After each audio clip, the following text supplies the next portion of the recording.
Hello and welcome back to the Haunted Slumber.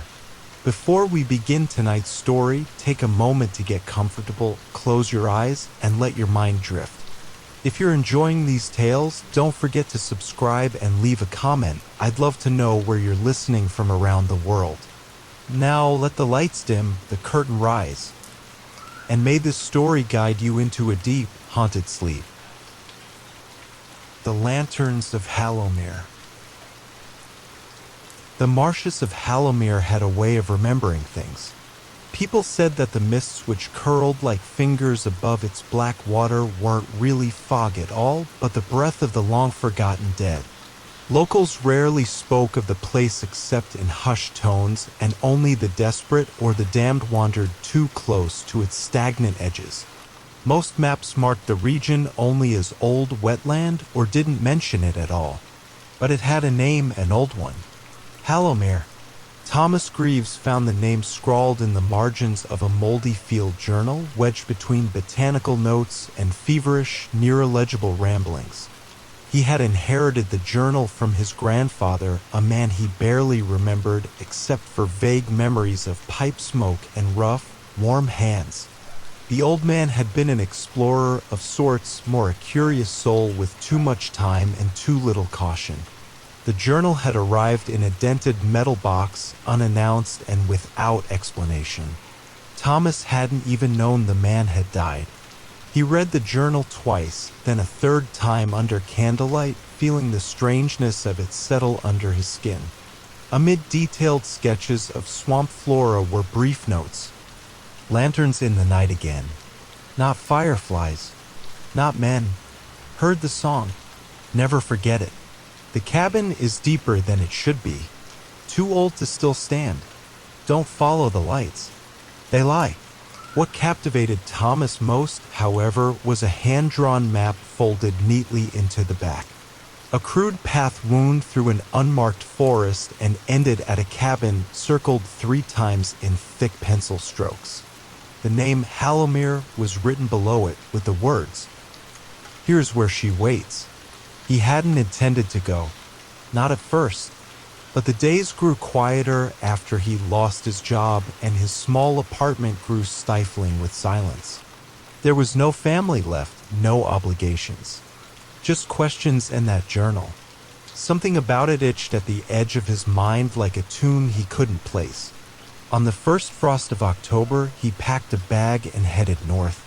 The deeper Thomas walked into the woods, the more the trees began to bend. At first it was subtle, leaning trunks, bowed branches, moss curling like the fraying edges of ancient paper. Then the canopy thickened, the light dimmed, and the air took on the taste of copper and damp stone. No birds sang. It wasn't until he crossed the stream marked on the map, a thin ribbon of black water barely wider than a boot, that he noticed the sound of the wind had stopped altogether. Not quieted, vanished. Every step crunched on old leaves loud enough to seem accusatory. The trees leaned harder now, their trunks twisted as if recoiling from something in their center. He camped that night beside a fallen pine. The tent felt too thin, the night too long. Somewhere far off, he thought he heard a woman humming. A low, lilting melody that dipped in and out of keys. But when he emerged from the tent with flashlight in hand, there was only fog and the sound of something moving, just beyond sight. By morning, the air had thickened into a cold mist that clung to his clothes and left everything smelling of peat and old water. He walked in silence, eyes constantly flicking to the corners of the path, half expecting to see lanterns flickering among the trees. It was close to dusk when he saw it. The cabin. It looked just as the drawing had depicted, except older. The roof sagged inward under the weight of moss and rot. The windows were dark, with curtains drawn from inside. Roots had grown up and around the foundation like skeletal fingers. A lantern hung crooked beside the door, though Thomas saw no hook for it, only bark. There was no path leading away, no footprints, no animals. The forest ended here, as if reluctant to press further, and still something pulled at him. He stepped onto the porch, the wood groaning under his weight. Inside, it smelled like herbs and smoke. Dust danced in slivers of weak light that filtered through the slats. Books lined one wall, many in languages he didn't know. An iron stove sat cold in the corner, but it was the object in the center of the room that made his skin crawl. A lantern, tall brass, covered in etchings that shimmered faintly. It was lit, though Thomas had never seen anyone light it. The flame inside danced in slow motion, too slowly, like it was submerged in thick oil. The light it gave off wasn't yellow or orange, but a pale green-blue that painted the room in sickly hues. As he stepped closer, he noticed a small scrap of parchment resting beside it. If you hear the song, do not answer. If you see her face, do not speak. If you follow the lanterns, you will never come back. Something moved behind him. He turned. There was no one there, but the door was closed, and he hadn't touched it.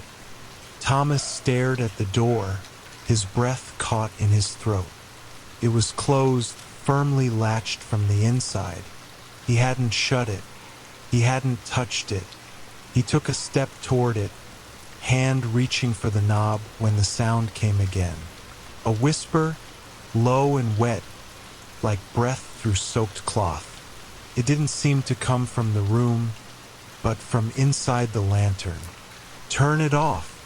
He froze. The voice was unmistakably human, soft, feminine, and pleading. It echoed faintly, like someone speaking from the bottom of a well.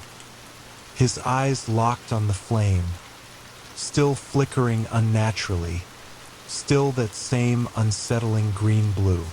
"Please, I've been here so long. Turn it off." He staggered back, knocking into the table. Books spilled to the floor. Dust rose in lazy clouds. Another voice joined the first, male, ragged, and whispering through cracked lips. "Don't listen. It lies. It wears her face." Thomas clutched the table for balance. His breath fogged the cold air. Every instinct screamed to flee, to get out. But something rooted him to the spot. A morbid gravity. The lantern hissed softly, like it was breathing. He looked again at the note. This time, there was a smear of ink beneath it, fresh, still wet. A new line had appeared. "Once you see the path, it sees you too." And there, outside the window, was a light. A single lantern, identical to the one in the cabin, now floated among the trees, motionless, swaying faintly in the mist. Then another appeared, then a third, forming a curving trail deeper into the woods. He wasn't alone in the room anymore. Thomas turned and saw the silhouette of a woman standing in the far corner, motionless, shrouded in darkness. Her long black hair hung wet and stringy across her face. He couldn't see her eyes, but he could feel them, pulling at him, dragging his thoughts toward her like cold hands in water. "Don't look at her. Don't speak." The male voice again, a thin breath barely audible over the pounding in Thomas's ears. The woman raised her hand. Her fingers were long, too long, joints bending subtly wrong. And then she opened her mouth, and another voice came out. "This is your home now." The lantern's flame surged. The green light spilled outward, crawling along the floor like fog. Thomas grabbed the map from his pocket and stumbled toward the door. It was unlocked now, swinging open as if pushed by an unseen hand. He ran, out into the trees, down the invisible path lit by flickering lanterns. They pulsed in sync with his heartbeat, lighting only just far enough ahead to force him to follow. Behind him, the cabin groaned. The door slammed shut, and the singing began again. This time, he recognized the melody. It was the same lullaby his mother used to hum when he was little. The forest closed in around him as Thomas pushed forward, guided only by the swaying lanterns that hung in midair like dying stars. Each one lit up just far enough ahead to suggest direction, but never enough to reveal destination. He no longer knew how long he had been walking. Time felt bent, elastic. Sometimes the trees blurred past him like a dream. Other times, a single step stretched into minutes of hesitation, as if the path were testing him with every footfall. The mist thickened, clinging to his skin, worming its way into his nose and throat with the faint scent of something floral and rotten. He remembered the smell from the basement of the archive, dried roses and mildew.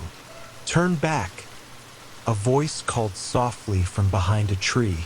It was the woman again, only not quite. This one had no face, just smooth skin stretched taut over bone, like wax over a skull. Its head tilted slowly as it stepped forward, barefoot, toes sunken into the loam. "You don't want to meet the ones who wait," it whispered. "They will wear your name like a mask." Thomas stumbled back.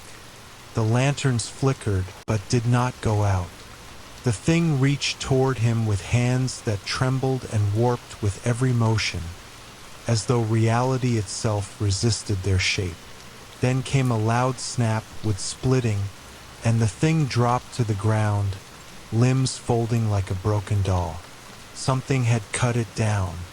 From the shadows, two small, glimmering points of light hovered near the forest floor. Eyes, Thomas realized, reflecting lantern glow. Then more appeared, dozens. A line of hunched, skeletal creatures emerged, each dragging what looked like a piece of twisted brass pipe. Their bodies were little more than skin over bones, and each had a cord protruding from its mouth, trailing into the dirt. Muffled moans echoed in their wake. They paid no attention to him. They simply passed by, headed back toward the cabin, like harvesters returning to a barn. He moved faster after that. His legs burned, lungs heaving in the cold air. The lanterns began to appear closer together now, clustered, as though the path was nearing something important. Then suddenly they stopped. A clearing opened before him, and in its center stood a massive tree, black as coal, twisted like a writhing corpse. Its bark glistened with sap the color of blood. At its base was a well, ringed in moss, carved with strange symbols. Lanterns hovered above it, dozens of them, bobbing gently like buoys on an invisible sea. Thomas approached. Etched into the rim of the well was a phrase in faded English. "The ones who listen sleep no more." A whisper rose from the darkness below. "Come down, Thomas." He flinched. That voice, he hadn't heard it in years. His father's voice, the man who had disappeared in these woods 30 years ago. "You're ready now," the voice said. "You've brought the flame." Thomas looked at the lantern still clutched in his shaking hand. The flame inside now spun in lazy spirals, casting overlapping shadows across the ground. He tried to let go, but his fingers would not obey. "It's time to finish what I began," the voice called. "Time to return what was taken." And then, slowly, Thomas stepped to the edge of the well and looked down. There was no bottom, only fire and faces. Thomas stared into the depths of the well, and the longer he looked, the more the fire below began to change. It wasn't fire at all. It was light, twisting and pulsing in shapes his eyes weren't made to perceive. Faces swam in it, familiar but wrong. His father, Eleanor from the archive, the faceless woman, even himself, flickering between expressions he'd never worn. The lantern in his hand grew heavier. "Come down," the voices whispered. "Bring the flame. Feed the soil." The tree above creaked, its bark cracking open in thin vertical slits. Something glistened inside, veins or perhaps eyes. And then the lantern pulled him, not physically, not like gravity, but as if the light inside had been hungering, waiting for this moment. His body resisted. His mind did not. He leaned forward, and the edge of the well crumbled slightly beneath his boot. A gasp escaped him, but then, from behind, a hand seized his shoulder. Warm, human, familiar, Eleanor, but she looked different. Her eyes were ringed with red, like she hadn't slept in days. Her fingers trembled, but her voice was steady. "It lied to me too," she said. "It wears them, Thomas. It wore your father. It wore my sister. Everyone who ever listened long enough." Thomas blinked. How did you find me?" "I followed the sound. And the flame." She glanced down at the lantern, her expression tightening. "That's not fire. It's memory. And it doesn't belong to you." The ground groaned. Roots beneath the moss shifted, cracking soil open in jagged seams. The well pulsed with a rhythmic beat, like a heart. Suddenly, Thomas understood. The tree was not feeding on the earth. It was connected to the thing below. The lanterns were veins, and the well was a mouth. The sky overhead darkened unnaturally. A spiral of crows descended in tight circles above the clearing, crying out with voices that almost formed words. Eleanor grabbed Thomas's wrist. "We can still stop it. If we burn the flame outside the soil, it can't take root again. That's why it lures people here, to bury the fire, to grow more like it." A deep tremor rolled beneath them. One of the roots near the well exploded upward, spraying soil, revealing a corpse. No, a shell. A man's husk, hollowed out from within.